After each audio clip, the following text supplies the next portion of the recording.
I just got back from an amazing Viking cruise from Greece to Croatia. And I discovered the 4 secrets that make them the #1 cruise line in the world. So if you want to know more about Viking because you're thinking of taking a cruise, or if you want to know more about them because you want to steal their service secrets to make your business better, hey, this is the right video for you. So the Viking ships are really nice. The rooms are great. The restaurants are amazing. I love the swimming pools, the spa, the snow grotto. Hey, I got to admit, I've never been in a snow grotto before, but it was cool. It was cold actually. And I even walked by the gym a couple of times. Now here's why I love cruises. You can visit lots of different places and you only have to unpack your suitcase one time. Your room goes with you wherever you go.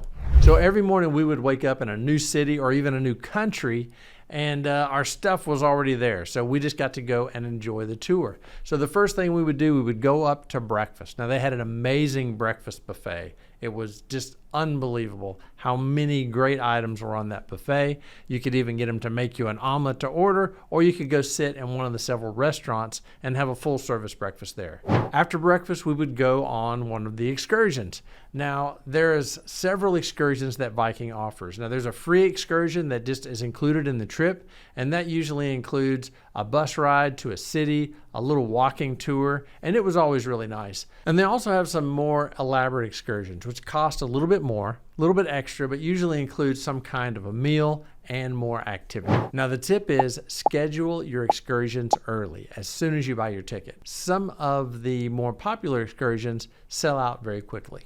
After the excursion, we would come back to the ship, which was a great place to come back to. Sometimes it would last half a day, sometimes more into the afternoon. But when we came back to the ship, there was a lot of things to do on the ship. So we hung out by the pools, we got massages. Once I did a cold plunge, once. One day we decided to have a nice high tea, which is totally included in the cruise, no extra fees. You probably didn't realize that I'm a high tea aficionado.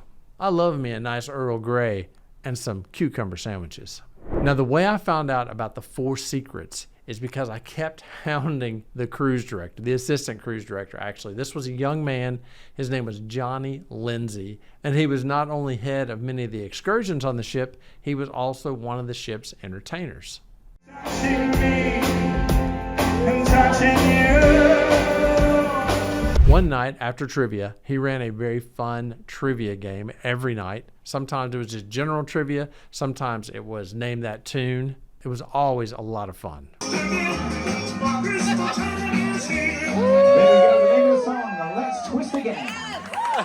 Regardless, one night after trivia, I went up to Johnny and I said, hey man, you got to tell me the secret to your service on this ship. It's just amazing. How do you train the crew to be so awesome? And he said, it's just on-the-job training. They just learn when they're on the trip. But I pushed back. I said, there has got to be a system involved. This service is just too good. So I asked him, is there a list for how you make decisions? Is there something that tells you exactly what to do in different situations? Because I remember Disney World, the cast, has a very particular way they do things. They have 4 keys for making a decision in a very specific order. Number 1, safety first. Number 2, courtesy. Number 3, show. And number 4, I couldn't remember, but I told him there was 4 things. And he said, oh, yeah. There's a star service plan we have. It's on the back of all our business cards. So I said, can I see it? And he said, sure. And he showed me his card. And I took a picture of it. The exciting thing is anyone can do these 4 things to improve their business. But the problem is anyone can print out a card with some customer service habits on it. But actually carrying out on the service is a different thing altogether. And the way they actually perform these service habits are what I believe is the reason they're the #1 cruise line.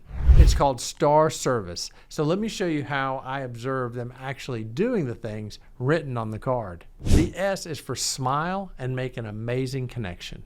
And I'm here to tell you, everyone on that ship smiled and made a great connection. Didn't matter if they were the cook, the server, an entertainer, a maintenance person. If you got anywhere near a person on that crew, they would look at you straight in the eye and say hello with a giant smile. Even the captain would smile at you. And you might say, well, hey, of course, he's the boss. The boss is going to take care of business. He's going to smile. Well, not necessarily. A lot of times I notice that the head person in charge stands back and lets everyone else do the greeting and the smiling. They seem to act like they're too important to be fraternizing with the crew and the customers. But this guy, this captain, he was more friendly than Captain Steubing from the Love Boat. Captain Steubing.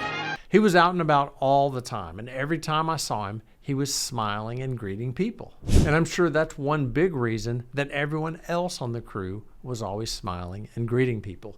You really can't expect the team to do something that the leader isn't willing to do, and do by example. T is for take care of yourself, each other, and our ship. So I noticed that every meal, all the crew was kind of helping everybody out. So if I had a glass that was half empty, I say half full, and someone walked by, they would notice it and fill it up, even if they weren't my waiter. There really seemed to be a genuine atmosphere of camaraderie amongst the crew. And as far as taking care of the ship, well, this ship was launched in 2016, which means it's already over 8 years old, but every inch of it, whether it was the shower in my cabin or the outdoor tables on the deck where we had dinner and breakfast, every inch of that ship looked brand new. The A stands for, well, I'm not going to tell you yet what the A stands for. I'm going to come back to it because I have a story for the A that just may have made me a Viking customer for life. R stands for respond, recover, and make it right. Now, I didn't see a lot of problems that they had to recover from, but I will say one evening we were sitting at the atrium bar waiting for our dinner reservation. And I saw a guy go up to the bartender and he seemed to have a problem. He said that some of his friends' drinks had been charged to his room and he wanted to make sure they took them off his bill. So the bartender just smiled and said, "Oh, I'm so sorry about that. Let me take care of that for you." He wrote down the guy's room number and I didn't think much more about it. Well, less than 5 minutes later, the guy walks back by. He's got a big smile on his face. He says, "Hey, buddy, hey, thanks a lot. It's all taken care of." And then he like smiles real big and points at his drink. He's like, "Thanks." And I realized, holy smokes, this guy, he's not even the manager, he's a bartender. And within just a couple of minutes, he got the guy's room charges taken care of and he found out where he was and sent him over a free drink. That's a great way to handle things and make it right quickly. Very impressive. Now back to the A. A stands for act to create great memories. And let me tell you how they did that for us. So one of the days on the cruise, we did the ultimate nerd outing. We took a galley tour of all the kitchens on board the ship with the head chef. And at one point during the tour, the chef mentioned that he had started out on the ship as a fish cook, but that he really preferred the more challenging things to cook, like beef Wellington. And I'm like, oh man, I love me some beef Wellington, but it had already been prepared on the cruise. They cooked it the night before and I missed it. So I kind of got whiny about it. I'm like, oh man, I can't believe I missed the beef Wellington. Another guy on the tour, he's like, oh, me too. I love me some beef Wellington. Well, on the way out, after we finished the tour, the chef called us to the side and said, "Hey, let me get your room number. I'll try to get you some beef Wellington." Well, I didn't think much about it. I'm like, oh, that's cool. Maybe he will. But the next night, my wife and I were sitting at dinner at the Italian restaurant on board. There's several restaurants on board. They knew where we were. The maitre d' walked up to us and said, "Oh, Mr. Reeser, the chef would like to invite you to a private dinner tomorrow night with a small group in his private dining room because he would like to prepare for you," wait for it, beef Wellington. Is that awesome or what? So the next night, we went to a feast in a small private dining room just right off the main kitchen with 5 other couples. Super cool room. The table, it was a giant table with a big trough down the middle of the table full of ice and all different types of seafood for us to have as a snack before the appetizer arrived. We then proceeded to enjoy a 5-course meal complete with separate wine pairings for each course. And of course, we got to enjoy the magnificent beef Wellington.